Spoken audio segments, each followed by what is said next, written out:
آج ہماری کہانی ایک چڑیا اور ایک کسان کی ہے، لیکن کہانی شروع کرنے سے پہلے میری آپ سب سے ریکویسٹ ہے کہ آپ ہمارے چینل کو سبسکرائب کریں۔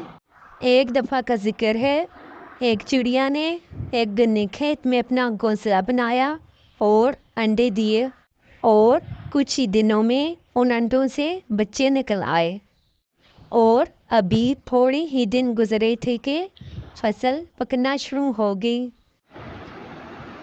ایک دن کسان اور اس کے بیٹے کھیت میں آئے، اور کسان نے اپنے بیٹوں سے کہا کہ ماشاءاللہ اس بار فصل تو بہت اچھی ہوئی ہے، فصل تیار ہے، ہم کل ہی رشتہ داروں کے ساتھ مل کر فصل کٹائی کا کام شروع کر دیں گے۔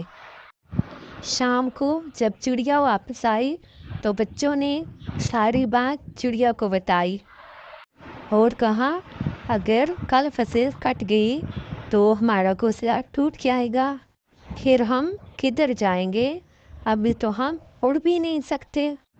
تو چڑیا نے کہا میرے بچوں پریشان مت ہو، کل فصل نہیں کٹے گی۔ ادھر کسان رشتہ داروں کے پاس گیا اور فصل کاٹنے کے لیے کہا تو سبھی نے آنے کا وعدہ کیا۔ اگلے دن کسان کھیت میں گیا اور اپنے رشتہ داروں کا انتظار کرنے لگا۔ صبح سے شام ہو گئی لیکن کوئی رشتہ دار نہ آیا۔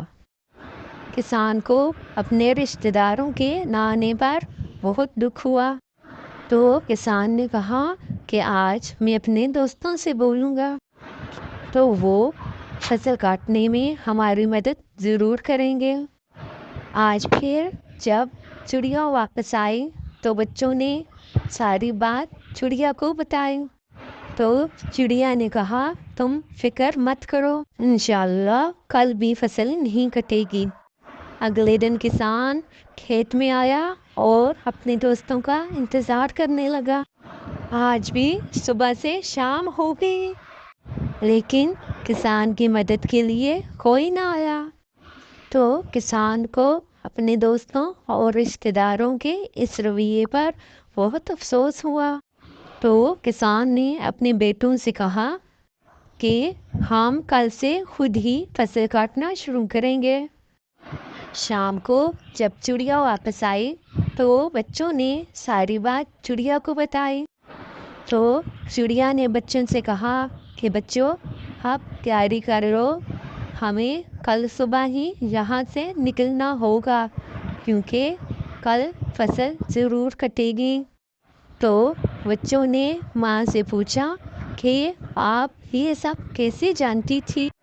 تو چڑیا نے کہا کہ پہلے کسان اپنے بجائے دوسروں پر بھروسہ کرتا تھا، لیکن اب کسان نے خود کام کرنے کی ٹھان لی ہے تو اب کام ہو کر رہے گا۔